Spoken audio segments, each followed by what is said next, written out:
ఒక మహాశక్తి వినాయకుడు, 70 అడుగుల వినాయకుడు, 7 తలలు, 7 సర్పాలు, 14 చేతులు, 70 అడుగుల వినాయకుడు. రైట్ సైడ్లో శ్రీనివాస కళ్యాణం, లెఫ్ట్ సైడ్లో శివపార్వతులు, రైట్ సైడ్ బాలరాముని ఏర్పాటు చేశాము, లెఫ్ట్ సైడ్ రావుకేతుని ఏర్పాటు చేశాము.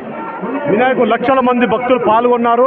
మరి నిన్న లక్షల మంది వినాయకుడు ప్రసాదం కానీ, పులిహోర కానీ, వాటర్ కానీ అన్నీ ఏర్పాటు చేశాము. లైన్లో వచ్చి నిన్న హాలిడేస్ ఉండే, ఇవాళ ఆదివారం లక్షల మంది వచ్చారు భక్తులు.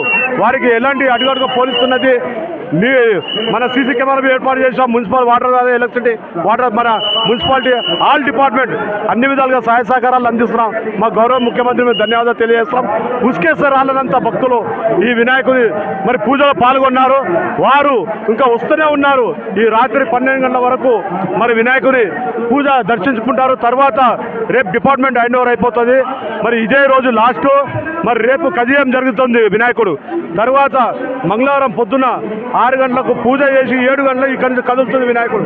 శోభయాత్ర టైం బోర్డు మా నెక్లెస్ రోడ్కి వెళ్తుంది. ఆ తర్వాత మీరాట టెలిఫోన్ భవన్ నుంచి నెక్లెస్ రోడ్, ఆ తర్వాత గణేష్ నిమజ్జనం కార్యక్రమం జరిగిపోతుంది.